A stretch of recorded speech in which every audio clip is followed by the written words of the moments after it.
अस्सलामुअलैकुम everyone, welcome to my channel, welcome to another vlog. I hope आप सब ठीक होंगे। हम लोग भी अल्हम्दुलिल्लाह ठीक हैं। और आज की वीडियो बहुत मज़े की होने वाली है क्योंकि आज मैं आपके साथ शेयर करूंगी अपनी किचन की क्लीनिंग। इससे पहले मैं रमज़ान सीरीज़ मैंने स्टार्ट की हुई थी। मैंने किचन की आपको डी क्लटरिंग आपके साथ शेयर की कि किस तरह हम गैर ज़रूरी चीज़ों को घर से निकाल के एक नई स्पेस बना सकते हैं नई चीज़ों के लिए। उसके बाद हम लोगों ने फर्स्ट फ्लोर क्लीन किया, मैंने उसमें पर्दे साफ़ किए, दीवारें, each and everything means head to toe मैंने घर की क्लीनिंग की। उसके बाद हम ग्राउंड फ्लोर पे आ गए और यहाँ की क्लीनिंग की। अब हमने उसके बाद मैंने आपके साथ शेयर किया कि हम कुछ वेजिटेबल्स को कैसे स्टोर कर सकते हैं और कुछ आपके साथ make and freeze recipes share की। तो काफ़ी लंबी चौड़ी ये सीरीज़ गई और डिटेल से हर चीज़ मैंने आपके साथ शेयर किया। अगर आप में से किसी ने वो वीडियोस मिस की हैं तो प्लीज़ उसको ज़रूर देखिएगा। एक वीडियो में मैं कहती हूँ कि बहुत सी टिप्स, हैक्स और बहुत सी इन्फॉर्मेशन होती है, बहुत सी मोटिवेशन होती है। अभी भी रमज़ान को काफ़ी दिन पड़े हैं। मैंने अपनी सीरीज़ इसलिए इतनी जल्दी शुरू कर ली थी ताकि आप लोगों के पास स्पेस हो, आप वीडियोस देखें और उसको आप फॉलो करें। आज मैं आपके साथ शेयर करूंगी किचन की डीप क्लीनिंग। इसके साथ साथ मैं आपके साथ शेयर करूंगी आजकल जो मेरा थिंकिंग प्रोसेस चल रहा है, क्या मैं सोच रही हूँ, कैसा फील कर रही हूँ, वो सारी बातें आपके साथ शेयर करूंगी। तो स्टार्ट करते हैं अपनी वीडियो। किचन को मैंने अंदर से तो सारा नीट एंड क्लीन कर लिया था। जो चीज़ें वेस्ट करने वाली थी, डिस्कार्ड करने वाली थी, वो भी निकालनी थी और कैबिनेट्स भी अंदर से साफ़ कर लिए थे। आज हम करेंगे बाहर से सफाई, क्योंकि बाहर से मैंने सफाई नहीं की थी। मुझे ये था कि मैं रमज़ान के लिए फ़ूड प्रिपेयर करूँगी और फिर मैं जब ये सारे मेरे काम हो जाएंगे ना, तो फिर मैं एक दफ़ा बाहर से क्लीन कर दूँगी। तो ये कि किचन जो है ना मेरा साफ़ हो जाएगा। किचन के कैबिनेट्स की भी सफाई बहुत ज़्यादा ज़रूरी होती है, क्योंकि वक्त के साथ साथ ना इस पे चीज़ें गिरती रहती हैं। और मेरा तो वैसे ब्लैक लाइक किचन है, लेकिन जिन लोगों का वाइट होता है या लाइट कलर का होता है ना, तो उनको तो ये काम हर महीने में एक दफ़ा लाजमी कर लेना चाहिए, क्योंकि फिर किचन ना बहुत बुरा लगता है। आपने जितना मर्ज़ी अच्छा किचन डेकोरेट किया हो, ऑर्गेनाइज़ किया हो, लेकिन अगर बाहर से कैबिनेट्स ही इतने मैले कुचैले हैं, ग्रीस जमी हुई है और दाग लगे हुए हैं चाय के या किसी भी खाने के, हल्दी के, तो वो बहुत बुरे लगते हैं। मेरी जो किचन की पीछे वाली वॉल है, इस पे हम जो चूल्हा चलाते हैं ना, इस पे बेसिकली ये पीछे वाले 2 चूल्हे चलते हैं। सेंटर वाला भी नहीं चलता, फ्रंट वाले भी बहुत हल्के चलते हैं। तो वो पीछे कुकिंग कर के ना वॉल थोड़ी-सी ख़राब हो जाती है। हीट लगती है, ज़ाहिर-सी बात है। तो मुझे बहुत बुरा लगता है जब कभी वीडियो में सामने आ जाए, तो बड़ा अजीब फ़ील होता है कि देखने वाला भी क्या सोचेगा। लेकिन मेरी मजबूरी ये है कि वो दोनों चूल्हे चलते हैं, तो मुझे वो ही चलाने पड़ते हैं। एनीवेज़, आज इन सबको क्लीन करेंगे। तो यहाँ पर सबसे पहले मैं आपके साथ शेयर करूँगी अपनी कुछ फीलिंग्स, आजकल मैं क्या सोच रही हूँ। बहुत से इवेंट्स हुए पिछले दिनों, उन पे मेरा क्या लाइक थिंकिंग है, तो वो आपके साथ शेयर करूँगी। सबसे पहले हम बात करते हैं बसंत की। तो बसंत जो है ना, जब बचपन में थी, जब पहले अलाउड थी और हुआ करती थी, आज से कोई 10-12 साल पहले की ये बात है, जब मेरी शादी नहीं हुई थी। तो हम लोग बसंत को ना बहुत अच्छे से सेलिब्रेट करते थे। हम लोगों ने बारबेक्यू करना। मेरे चचा जो थे सबसे छोटे, उनको बहुत शौक था बसंत का, तो वो जब यहाँ पे होते थे, बड़ी अच्छी सेलिब्रेशन होती थी। लेकिन तब हमें, स्पेशली मुझे, मेरी जो थिंकिंग है, मुझे इस चीज़ का अंदाज़ा नहीं था कि बसंत की वजह से या डोर की वजह से, या पहले इतना ट्रेंड नहीं था ना वो जो दूसरी डोर होती है उसका। तो इतना आइडिया नहीं था कि इससे कितनी जानें डैमेज हो जाती हैं। और तब पहले इतने केसेस जो हैं वो रिकॉर्ड भी नहीं होते थे ना, इतने सामने भी नहीं आते थे। लेकिन जब से ये केसेस सामने आए हैं, तो मैं ये सोचती हूँ, कोई भी त्योहार, किसी भी एक जान, अगर कोई एक जान भी लॉस हो जाती है ना, तो मेरा ख़्याल है कि वो, उसकी खातिर भी हमें इग्नोर करना चाहिए और वो बिल्कुल भी एक्सेप्टेबल नहीं है। और कोई भी ऐसा त्योहार, कोई भी ऐसा इवेंट, मैं समझती हूँ कि फ़िज़ूल है, जिसमें किसी भी जान का लॉस हो रहा है। अभी भी मैंने एक न्यूज़ सामने आई है, एक पर्सन की डेथ हुई है पतंगबाज़ी की वजह से। तो मेरा ख़्याल है कि मकसद ही फ़ौत हो जाता है आपके किसी भी त्योहार का। सेफ्टी मेजर्स किए जाएँ तो फिर ठीक है, लेकिन देखें, एक्सीडेंट्स हो जाते हैं और सेफ्टी मेजर्स आप जितने मर्ज़ी कर लें, हर कोई उसको फ़ॉलो नहीं कर पाता ना, किसी भी वजह से। तो अगर हम फॉलो भी नहीं कर रहे और नुकसान भी हो रहा है और एक्सीडेंट्स के भी चांसेस हैं, तो मेरा ख़्याल है कि ये चीज़ दुरुस्त नहीं है। और दूसरा ये कि हमारे माशरे में ना इतनी डिस्पैरिटीज़ हैं, इतनी जिसे कहते हैं महरूमियाँ और गुर्बत, और हम लोग इन मसाइल में इतने घिरे हुए हैं। महंगाई आसमानों से बातें कर रही है। मैं 2 महीने से अपने घर का खर्चा उठा रही हूँ, लाइक 2 से 3 महीने से। उठाना इन द सेंस कि आज से पहले मेरे जो हस्बैंड हैं वो ही हर चीज़ लाते थे। घर में क्या आ रहा है, क्या नहीं आ रहा, तो मुझे कोई फ़िक्र नहीं होती थी ना कि वो खर्चा करते थे, और मैंने कभी भी घर का बजट वगैरह मैनेज नहीं किया। लेकिन 2-3 महीनों से, क्योंकि वो फ्रीक्वेंटली दुबई में रह रहे हैं, तो मुझे इतनी मैं हैरान होती हूँ जब मैं सामान लेने जाती हूँ, जब मैं पैसे खर्च करती हूँ, तो मुझे इतनी हैरानी होती है कि इतनी महंगाई है। अभी दूध ख़त्म हो गया, अंडे ख़त्म हो गए, ब्रेड ख़त्म हो गई, तो मैं फिर सोचती हूँ अच्छा ये चीज़ें ख़त्म हो रही हैं। मुझे ना एक फ़िक्र सी लगने लग गई है, जो कि पहले नहीं होती थी। मैंने कभी भी आज से पहले घर का खर्चा नहीं चलाया था। तो बड़ी अजीब-सी परेशानी होती है। तो जब हमारे मुआशरे में इतनी परेशानियां हैं, महंगाई है, गुर्बत है, इसके अलावा पूरा सिस्टम ही ख़राब हो गया है। बहुत सी कंट्रीज़ ने वीज़ाज़ बंद कर दिए हैं पाकिस्तान के। कुछ लोग जा रहे हैं तो उनको एयरपोर्ट से आगे नहीं जाने दिया जा रहा। इसके अलावा एजुकेशन का सिस्टम ख़राब हुआ हुआ है, पॉलिटिकल इंस्टेबिलिटी है, बहुत सी चीज़ें हैं। तो उस सूरत में मेरा नहीं ख्याल कि हम खुश हो सकते हैं या खुश रह सकते हैं। यकीन करें, बड़ी तकलीफ़ होती है कि जब अपने मुल्क का हालात देखते हैं, और ये मुझे मुझे तो खुद ये फ़ील होता है कि हम जो है ना कुछ कर पा रहे हैं, ना कुछ कर सकते हैं। क्योंकि ये थोड़ी काहली भी है और थोड़ी-सी जिसे कहते हैं बुज़दिली भी है हमारी, जो हम कुछ उठ के, कोई भी बंदा कोई इस तरह का स्टेप नहीं ले रहा, और जो लेता है उसको फ़ौरन वहाँ पे दबा दिया जाता है। तो बस मुआशरा पता नहीं किस तरफ जा रहा है, तो मैं तो बड़ी हैरान होती हूँ और परेशान भी होती हूँ। और यकीन करें, अब किसी भी त्योहार की खुशी भी नहीं होती। जब सबकी तरफ इतनी परेशानियां हैं, तो यकीन करें कि बिल्कुल ही दिल ही नहीं करता कोई चीज़ करने को या खुश होने को। उसके बाद मैं बहुत से इन्फ्लुएंसर्स देखती हूँ, एक्टर्स देखती हूँ, मॉडल्स देखती हूँ। बहुत सी फुटेजेस, बहुत सी पिक्चर्स मेरे सामने से गुजरी जो कि बसंत से रिलेटेड थी, और मैं वहाँ पर देख रही थी कि हमारे मुआशरे में बेहयाई इतनी आम हो चुकी है। और हमारी वीडियोस और इन्फ्लुएंसर्स और उनकी चीज़ों को देख के लगता ही नहीं है ये पाकिस्तानी लोग हैं। यकीन करें, आप फ़र्क नहीं कर सकते कि ये पाकिस्तानी है या इंडियन है या कौन है। ऐसी ऐसी ड्रेसिंग, ऐसी ऐसी हरकतें और नाच गाना इतना आम हो चुका है, और खुलेआम। चले घर के अंदर लड़कियां लड़कियां हैं, जैसे हम लोग किया करते थे। हमारे फैमिली में शादियां होती थी तो हम लड़कियां लड़कियां हल्ला गुल्ला करते थे। तो वो एक अलग चीज़ होती है।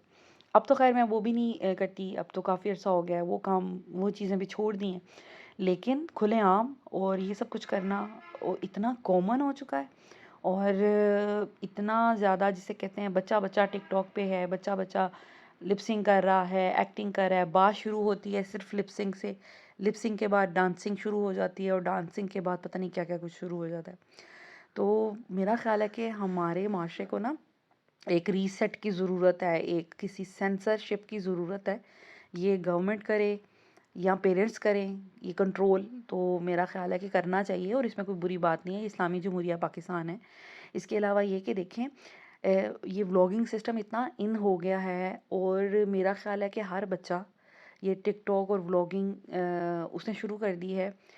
तो मेरा ख़्याल है पेरेंट्स का ये ध्यान, ये सोच के कि हाँ जी फ़लाना यूट्यूबर इतने पैसे कमा रहा है, वो पढ़ा लिखा नहीं है, वो बस टिकटॉक पे है या वीडियोस बना रहा है और पैसे कमा रहा है, तो सारे बच्चे ये करने लग जाएं। तो मेरा ख़्याल है कि आज से 20 साल बाद कोई भी हमारे कंट्री में या हमारे माशरे में कोई भी ऐसा बच्चा नहीं बचेगा जो डॉक्टर बने, जो इंजीनियर बने, या जो सोशल सर्विस में जाए। तो फिर कोई रह ही नहीं जाएगा, क्योंकि पढ़ाई की तरफ से रुझान ही सबका गायब हो गया है।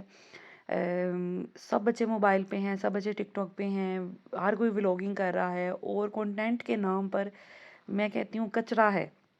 कंटेंट के नाम पे हम जैसे जो इन्फ्लुएंसर हैं या जो व्लॉगर हैं, यकीन करें इतनी एफर्ट लगती है अच्छे व्लॉग्स बनाने में, डेली कुछ प्रोडक्टिव, कुछ इंफॉर्मेशनल या मोटिवेशनल शेयर करने में। और मैं ऐसे ऐसे लोगों की वीडियोस देखती हूँ, ना सर होता है ना पैर होता है।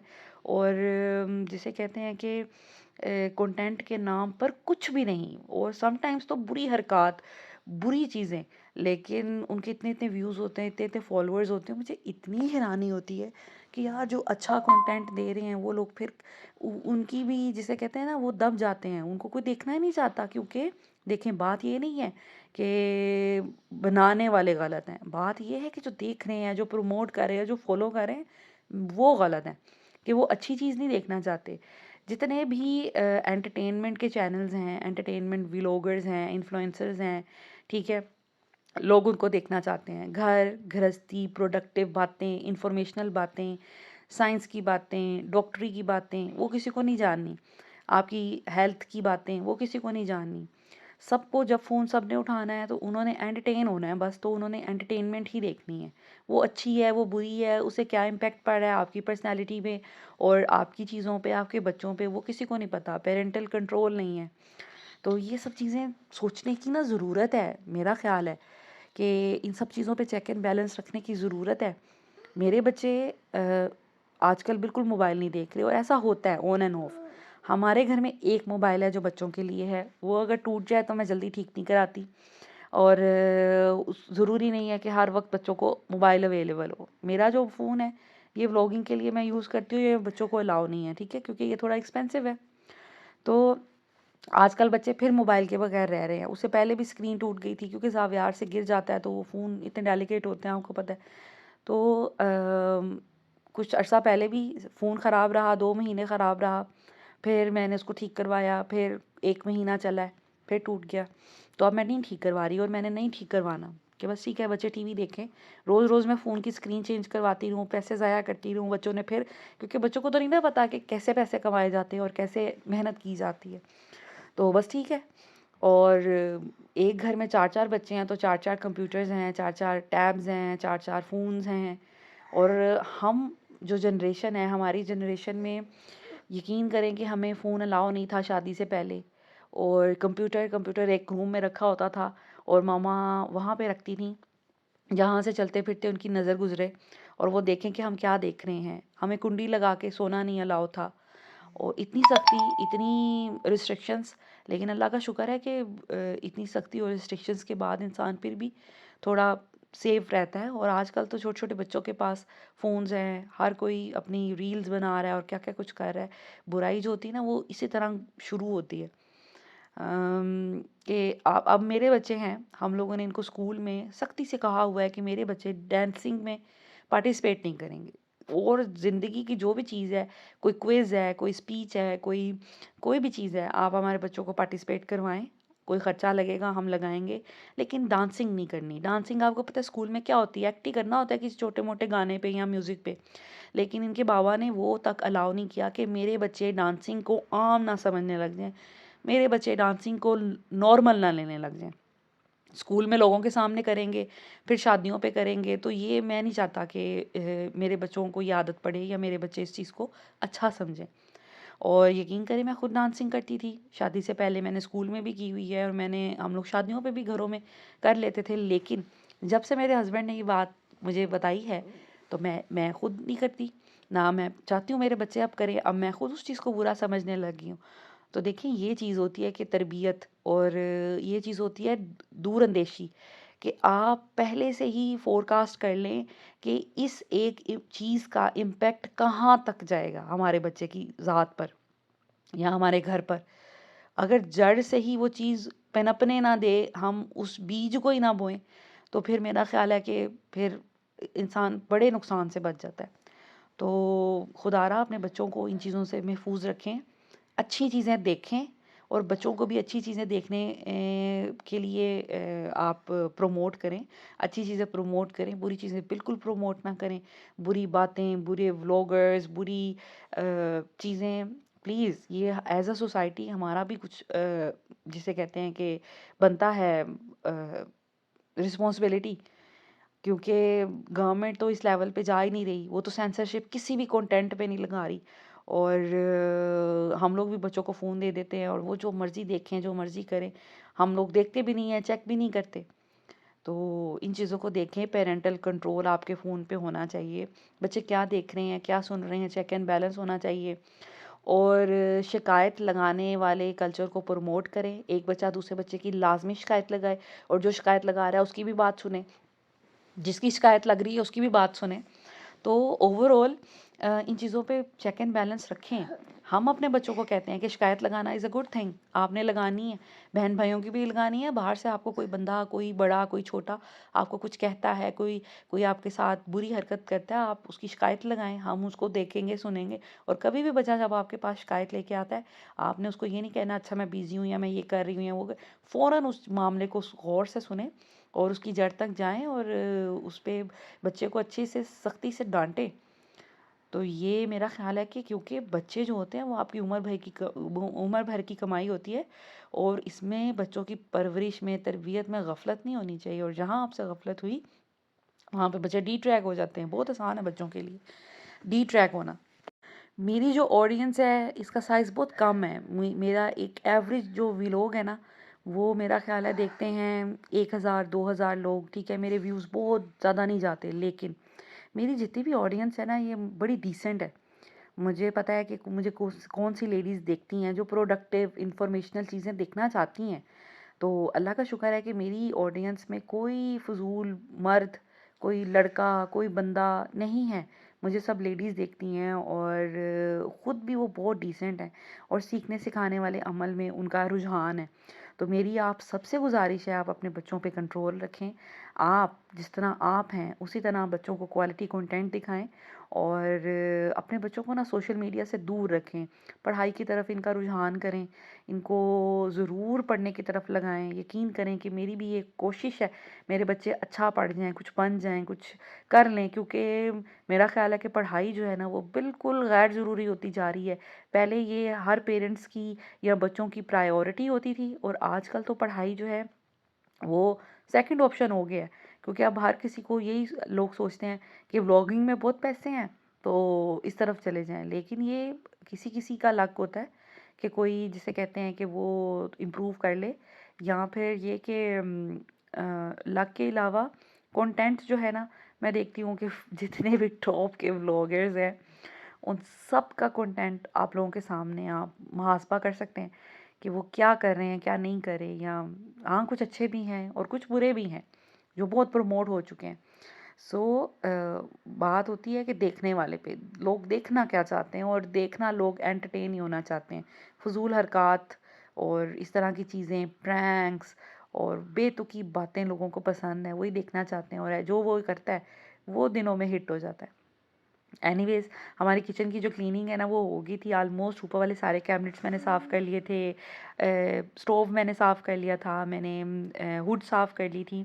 अब ये वाला थोड़ा सा नीचे वाले कैबिनेट्स रह गए थे। अब यहाँ पे आके मैं थोड़ा थक गई थी, हाथ में चोट भी लगी थी, पता नहीं क्या कुछ वॉश करी थी तो वो ख़राब हो गया मुझसे। तो फिर मैंने हुसैन भाई से बोला कि थोड़ा सा काम अब आप कर दें। उनसे मैंने सारी नीचे वाले कैबिनेट्स की क्लीनिंग करवा ली थी। अब ये वाला पार्ट मेरा बस रह गया था लास्ट। यकीन करेंगे ये करने के बाद इतनी खुशी होती है जब घर आपका चमक जाता है ना। जितनी भी थकावट, जितनी भी कोई चोट लग जाए या कोई भी आपको परेशानी हो, आप थक जाएं या जिस्म दुखने लगे, तो जब आप ये नीटनेस देखते हैं ना और ये सफाई देखते हैं तो आपका दिल बाग बाग हो जाता है और आपको लगता है कि यार बड़ा अच्छा हो गया। तो ये क्लीनिंग जो है आपको पता है मैं फ्रिक्वेंटली करती रहती हूँ और अल्लाह का शुक्र है कि मेरे घर में वो उस किस्म का गंद नहीं है या उस किस्म की ग्रीस या डर्ट वगैरह नहीं होती, क्योंकि ये वक्त टाइम टू टाइम मैं करती रहती हूँ। तो बस यहाँ पर ये लास्ट मेरा एक चीज़ रह गई थी, ये वॉल साफ़ करने वाली रह गई थी, स्लैब साफ़ करने वाली रह गई थी। तो मैंने सोचा अब मैं ये कर दूँ। यहाँ से मैंने रैक उठाया है, रैक की भी सफाई होती है हफ्ते में एक दफ़ा। हम जो हमारा किचन का रैक है वो हुसैन भाई धोते हैं, क्योंकि उसके नीचे भी पानी जम जाता है। पानी तो खैर जब नीचे ट्रे में उसके रह जाता है तो वो फिर हम निकालते रहते हैं हर दूसरे तीसरे दिन, लेकिन रैक को धो देते हैं। ये वाला जो है ना जहाँ पे मैंने ब्रशेज़ रखे होते हैं, ये बहुत गंदा हो जाता है। इस पे पानी वक्त के साथ साथ इसमें छींटें पड़ती रहती हैं, गीला हो जाता है, डस्ट पड़ती रहती है। तो ये ना हुसैन भाई समटाइम्स नेग्लेक्ट कर देते हैं। तो ये फिर मुझे मुझे पता है कि जब भी मैंने साफ़ करना है, क्योंकि ये जो है ना ये बड़ा गंदा हो जाता है। बस उनका ध्यान नहीं इस पे पड़ता, वरना ये इसकी भी सफाई बहुत ज़्यादा ज़रूरी है।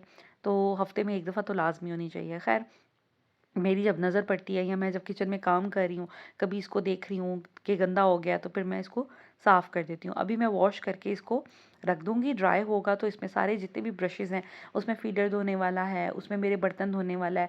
कुछ बर्तन ऐसे होते हैं कि जिसमें स्पॉन्ज जो है अच्छे से नहीं साफ़ कर पाता, फिर ब्रश की ज़रूरत पड़ती है। इसी तरह छोटे-छोटे मैंने ब्रशेज़ रखे हुए हैं, ग्लास को वॉश करने के लिए, कप्स को वॉश करने के लिए या फिर फीडर के निपल्स वगैरह वॉश करने के लिए, तो वो फिर मैं इससे वॉश करती हूँ। और सारे किचन की क्लीनिंग आपको पता है कि मैं सोडा, विनेगर और जो लिक्विड हमारा डिश वॉशिंग सोप होता है, उसी के साथ करती हूँ। उससे किचन की ग्रीस और हर तरह की डर्ट, और अगर हल्दी के दाग हैं या फिर कोई फूड कलर के दाग हैं या कुछ भी, वो बहुत अच्छे से साफ़ हो जाते हैं, बड़े ज़बरदस्त हो जाते हैं, तो किचन आपका बहुत क्लीन हो जाता है। इवन आपके अगर गंदे बर्तन हैं, प्लास्टिक के बर्तनों पे दाग हैं, निशान हैं, तो आप किसी बड़े से टब में सोडा, विनेगर और थोड़ा-सा लेमन मिक्स डालें, पानी डाल के उसको सोक कर दें, तो वो भी बहुत अच्छे से साफ़ हो जाता है। तो ये जो सोडा और विनेगर है ना, आपने देखा होगा कि मैंने ऊपर वाले पोर्शन की भी सफाई उसी से की, नीचे वाले की भी उसी से की। हर चीज़ मैंने बताई आपको साफ़ करना, और अब किचन की भी फाइनली हम ग्रीस तक इससे साफ़ करेंगे।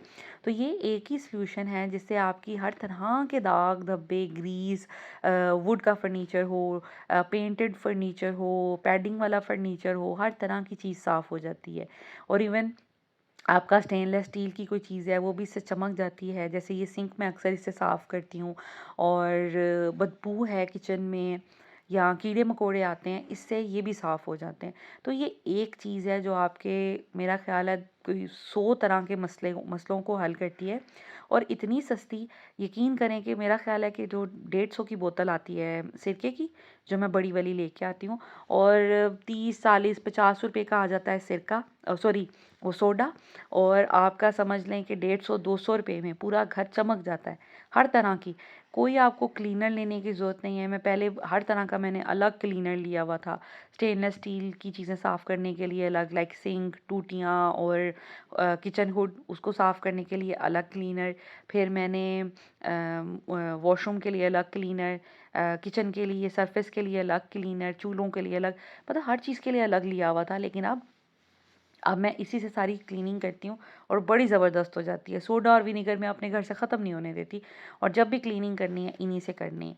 तो इतने पैसे आपके बच जाते हैं, और आपका इतना घर चमक जाता है।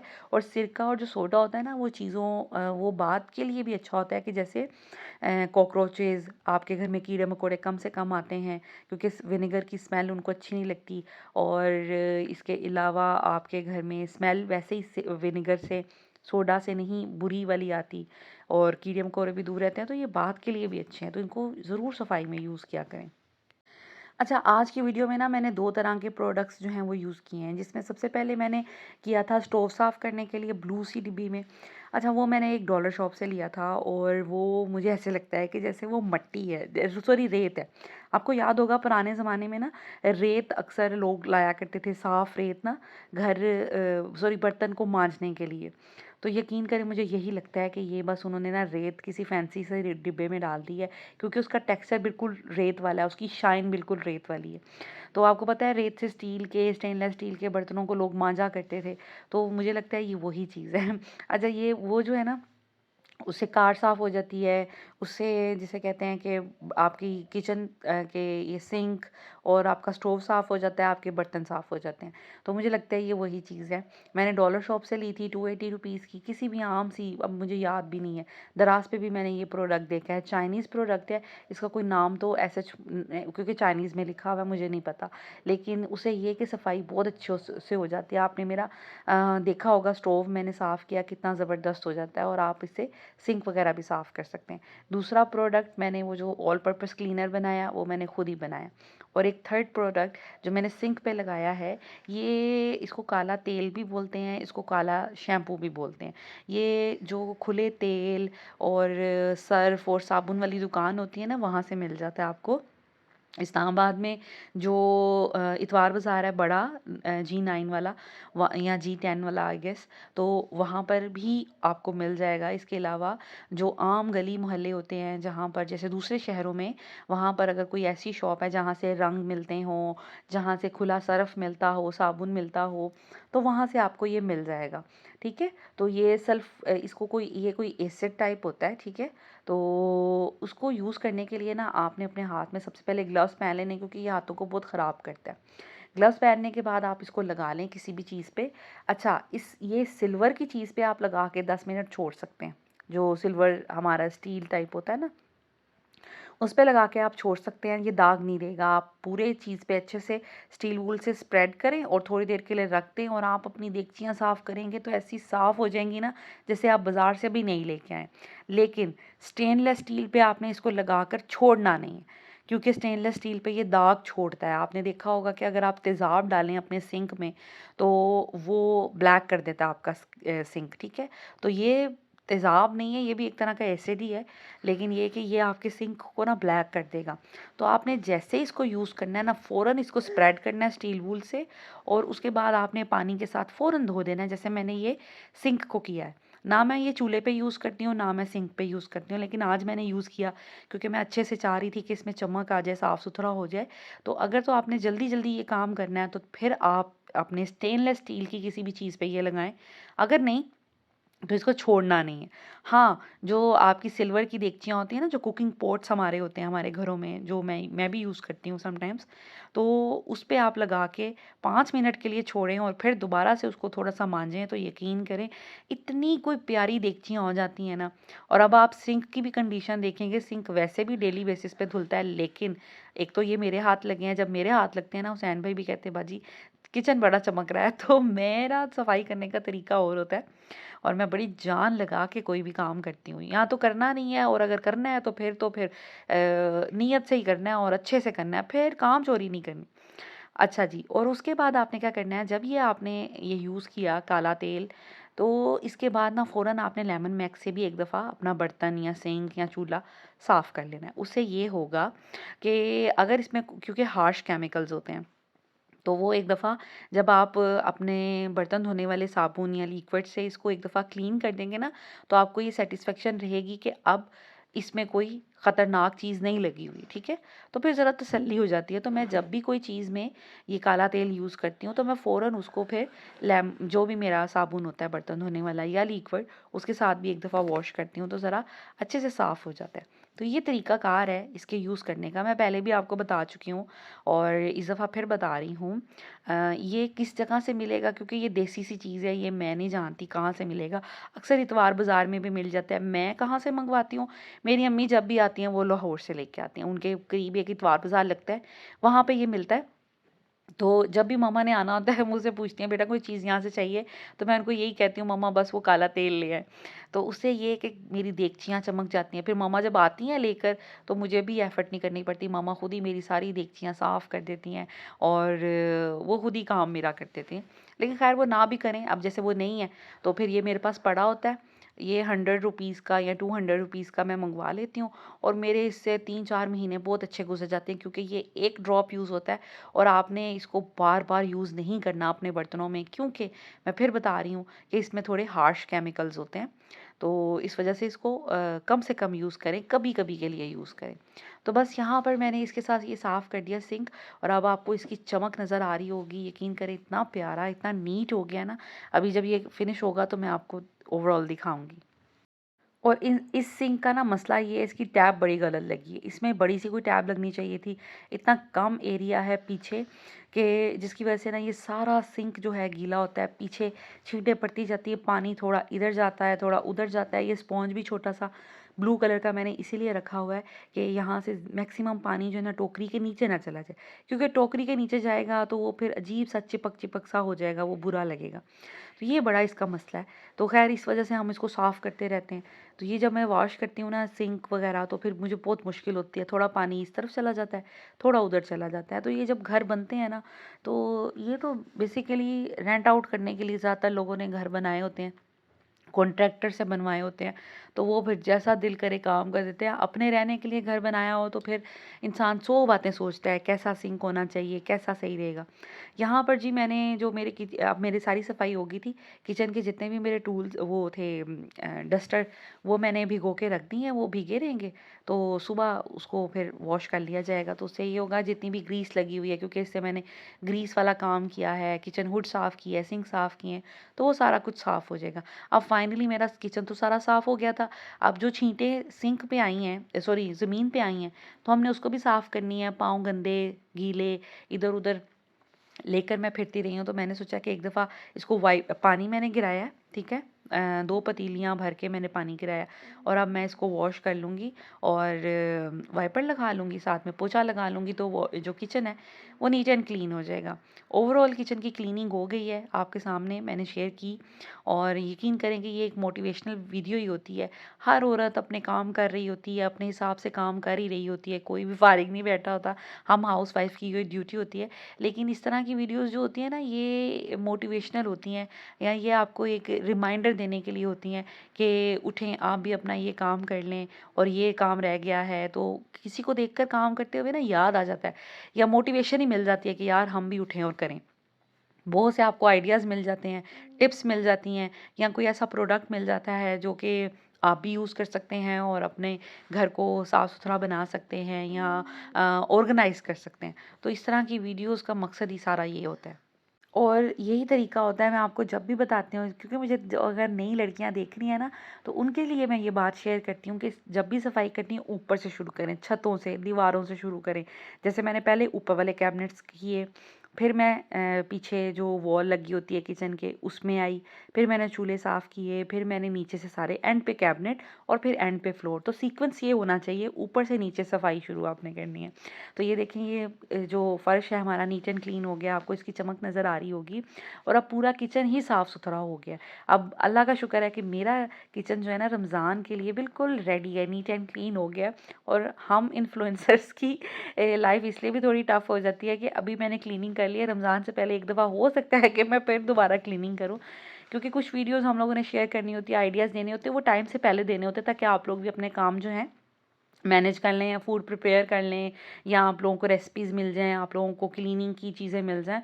तो यकीन करें कि रमज़ान आने से पहले एक दफ़ा फिर मेरा घर जो है ना, वो थोड़ा अनटाइडी हो सकता है, तो हो सकता है कि मैं नीट एंड क्लीन दोबारा कर लूँ। तो ये देखें, ये स्टोव कितना चमक गया और मेरे हाथ लगे ना, अब उसको पता चल रहा है। So this is it, this is all about today's video. I hope आज की वीडियो आपको अच्छी लगी होगी। अगर अच्छी लगी होगी तो प्लीज़ इसको लाइक एंड शेयर कीजिएगा। Thank you so much for watching. Take care.